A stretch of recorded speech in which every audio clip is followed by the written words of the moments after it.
Hello guys, welcome back to another video. I have not done this kind of video in forever.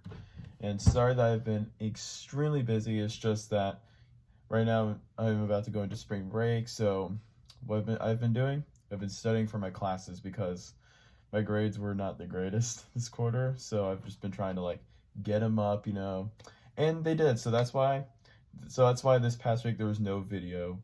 So right now it is Tuesday, March 10th, so I won't be posting this video on right as spring break starts, which is probably about Friday. But yeah, so today I'm going to be reacting to Taylor Bybie's top 25. I have not done a reaction video in a while. It's just because of a lot of stuff. But Taylor did post this, and I really wanted to react to it, and I feel like this is going to be a crazy list because Taylor, sometimes his opinions kind of piss me off. But you know what? It's all good. You gotta respect everyone's opinions. And actually, recently I actually did meet Taylor about a week and a half ago at Busch Gardens. Yeah, very awesome with Dan from Movie Mayhem. But I just saw him when I was getting some Iron Gwazi shots. But yeah, speaking of Iron Gwazi, he's actually testing now. But enough about Iron Gwazi, Taylor. Yeah, let's get into the list here. Let's get this started. I don't think I'm gonna like this one that much. Same intro.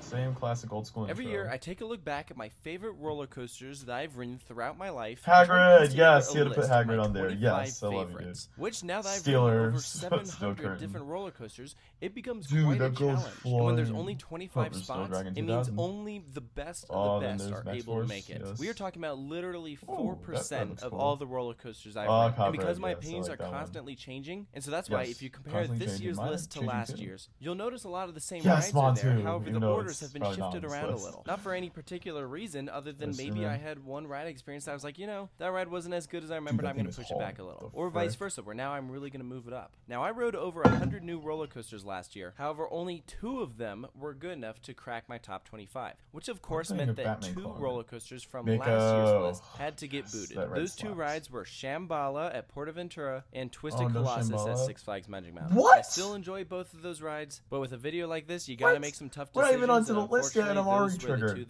Just a Colossus? So just keep in mind when you're watching this video that all of these rides, in my opinion, are a 10 out of 10. They're all fantastic, and as you watch this, I think you'll be able to notice the type of rides that I enjoy. A lot of these rides are by very different manufacturers, however, the ride experiences have similar factors such as intensity, airtime, specifically ejector airtime, steep drops, great pacing, rapid-fire transitions. These are the type of things that I prefer in a roller coaster. That doesn't mean that's what is the best element in a ride. It's just the ones I happen to enjoy the most. So you'll notice that a lot of one-trick ponies don't quite make this list, even though rides like Kingda and Top Thrill Dragster are great experiences. At the end of the day, the rides that stand out to me the most are some of the ones that feature those characteristics. So just keep that in mind as you're watching this video. With that all being said, let's jump right in. Number 25, we have Gold Striker at California's Great America. This is a GCI Twisted layout. Colossus. The elements never stop coming. You fly through the layout. Very smooth for a wind roller coaster, and leaves you in a position where you're like, wow, I just want to get right back on that thing. And that will not be the only GCI roller coaster to make this list. GCI in general just does some fantastic creations, and this is by far one of the best they've ever done. But up next, we have a ride that is located at my home park, Kings Dominion. This is Twisted Timbers. It is an RMC transformation of Hurler. This was an old, sucky wind roller coaster that they gave a huge makeover to, added in inversions, lots of airtime. I've had the opportunity to get a lot of different runs on this thing, and it's just good fun, really enjoyable creation. Not the tallest, not the fastest, but RMC really made good use of that layout that they had to work with. At the number 23 spot, we have Karnen at Hansa Park in Germany. And this ride is all sorts of mess. Okay, Taylor, we need to talk. The Schwertes Karnen is the I-35 of Europe. I've said this before, and I'll say it again. This is a top 10 roller coaster. Why is the Schwertes Karnen so low? Already, Taylor. Gosh! up. It is my favorite roller coaster by Gerstlauer, and Also, for good reason. Yeah, this thing you put it at number is 23. Very intense. I mean, at least it it's is in the over list, 200 but like, feet tall, has an let's see when you're enclosed at drop, Iron and lots stuff. of It's gonna tricks go up its sleeve. off the it's list. very well themed. You hardcore gray out on it every single time, and the pacing is just unbelievable. It flies through that layout. By far one of Europe's best roller coasters. And up next, we have a very interesting roller coaster. Ghost Rider at Knott's Berry Farm is a CCI. Nope. Why is Ghost Rider over Kiernan? Why is it over Schwertis Kiernan? Can you explain to me, Taylor? Can you explain to me? I mean, Ghost Rider looks good and all, but it looks very overrated. Like, the airtime, I don't know. It doesn't look like it has the strongest airtime ever. I heard it's got some insane laterals, but like, dude, that should not be on that list. I'm sorry. Okay, if you like put in like top 30 for your list, then I guess I can respect that. But like this, 22 over Schwertis Kiernan and Twisted Colossus, really, dude? Heck, even Gold Strike looks better than this thing.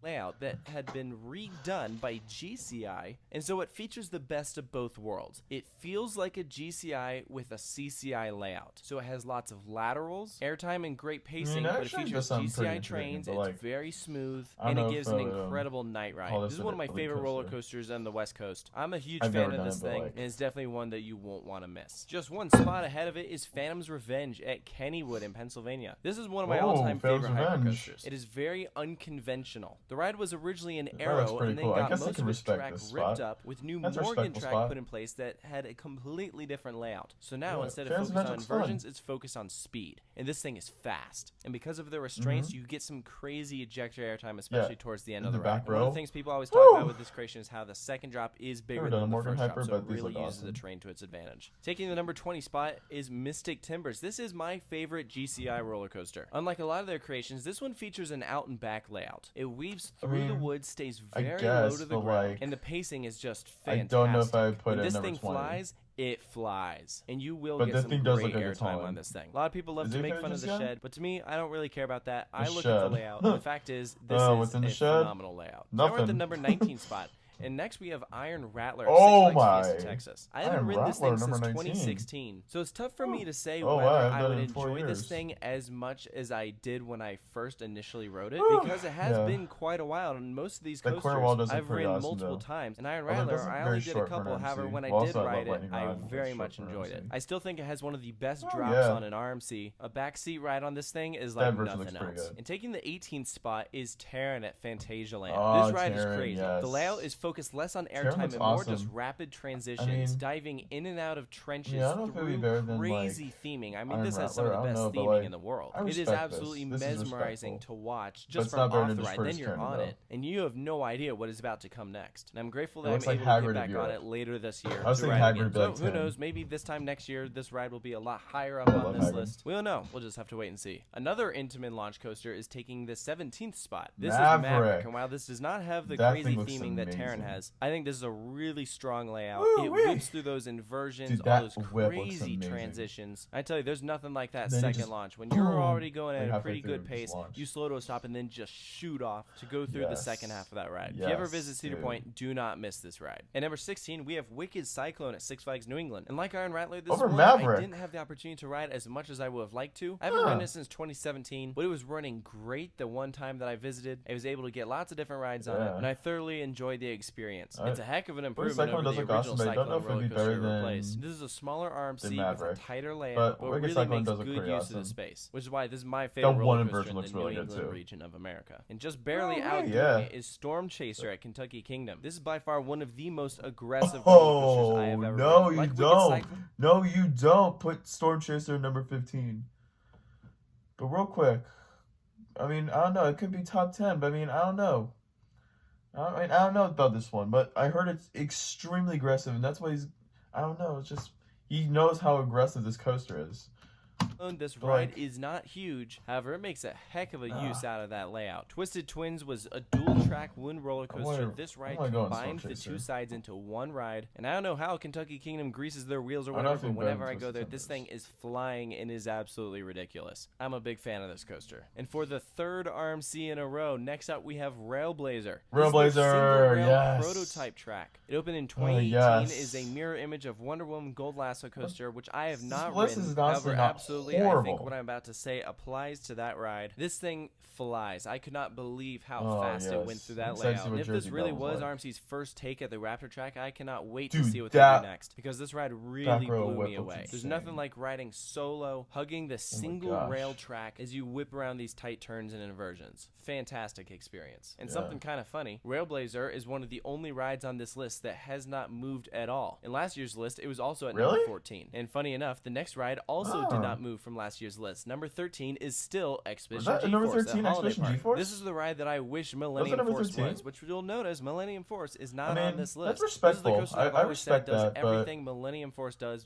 but so much better. It has great airtime, a really strong layout, flying through the trees, and it really just wowed me. I went in with a bit lower expectations, thinking, it's probably overrated. But no, I really enjoyed this roller coaster. It is enough reason alone to go to Holiday Park. And just one spot ahead is another crazy Intamin roller coaster. This is Intimidator 305, and I have.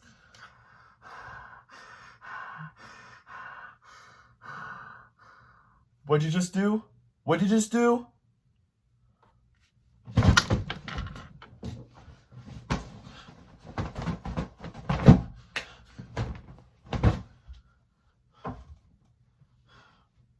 I'm literally triggered.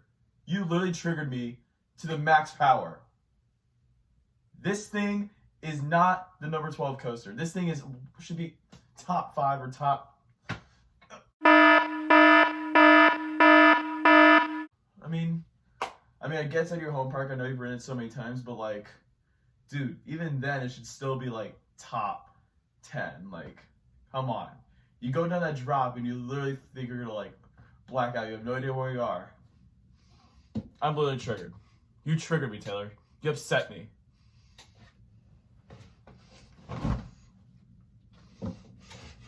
Whatever, let's continue. Whatever.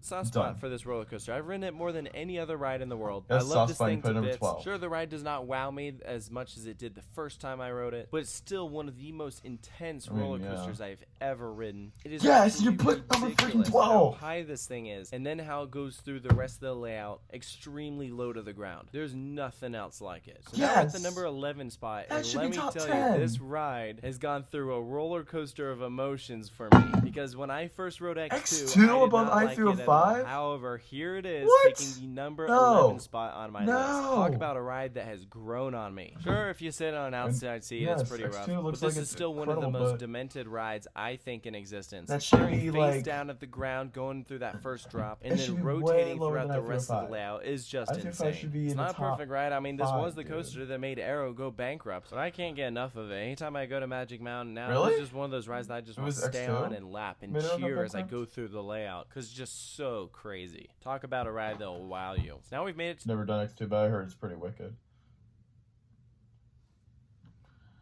Quick advertisement. You just had an ad. Top 10. And at the number 10 spot.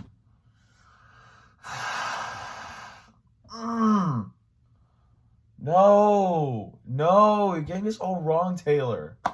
Why is Skyrush above I-305? Look, I love Skyrush. It was my 100th roller coaster. But dude, that is not better than I-305. I-305 is just so much better than this thing. Come on.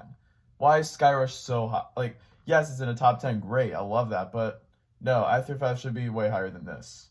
We have Skyrush at Hershey Park. This is, in my opinion, the greatest steel coaster Intamin's ever done. You start off with a bang with an incredibly fast lift hill. Go through the first drop, which I've always said feels like a freaking car crash, but in the best way possible. Yes, it does feel like a car crash. The layout is so intense, so fast-paced. Bottom of the drop While a lot of people don't like the restraints, they've never particularly bothered me. This is just one of those coasters that you get off and you're like, how does this thing exist? How is this allowed? How do people like this? Because it's definitely not for everyone, but I can't get enough of it. In the single digits now, next we have Outlaw Run at Silver Dollar City. This was the first ever wooden roller coaster to go upside down 3 times, and like several other Why RMCs, is it above 505? Terrain, flying through the backwoods of the Ozarks, and pacing-wise, this RMC is insane. More times than not, this thing is hauling the mail, and also has one of the best endings for any roller coaster. Yes, that's a good ending. I agree, but like, dude, come on freaking now. Crazy. Just one spot above it is Fury 325. Oh, the Fury coaster in the world, number 8, and the only B&M coaster on my list. And I thought that only was kind of interesting. And I was thinking, why is this the only B&M coaster that makes my top 25? First of all, I do think it is definitely the best coaster B&M has ever done. It is just great fun. Yes, it is so re-rideable. You get off of it and want to go and just lap this thing all day. It features some of the best elements that B&M's incorporate onto a roller coaster. Not to mention the thing is just beautiful. I mean, look at this thing. It's so pretty. I love it.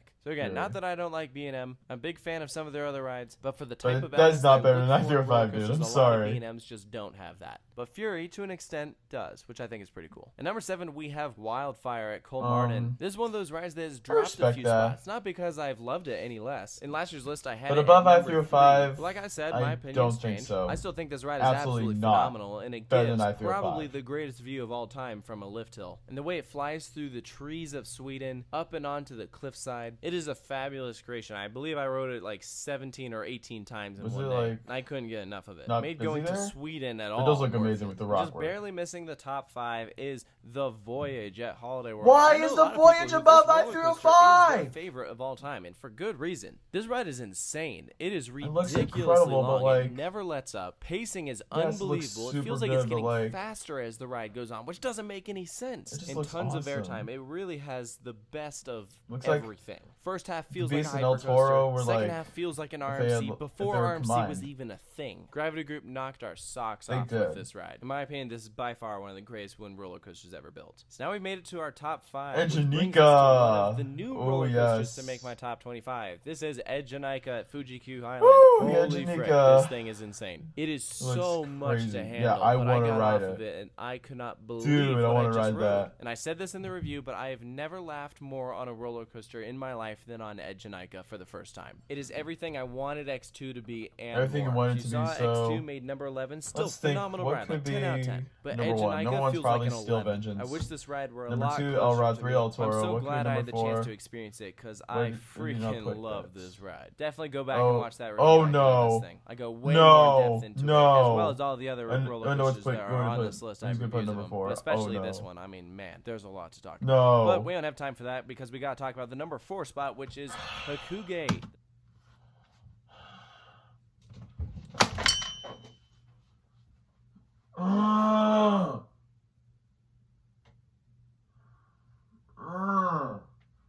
Dude, why?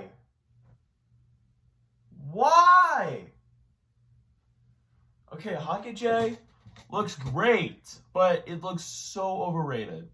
I mean, it looks like it's got some great elements, but it just looks so spread out for an RMC. Like I don't know if I'm ever gonna ride it since I don't know if I'm ever gonna go to Japan, but dude, no!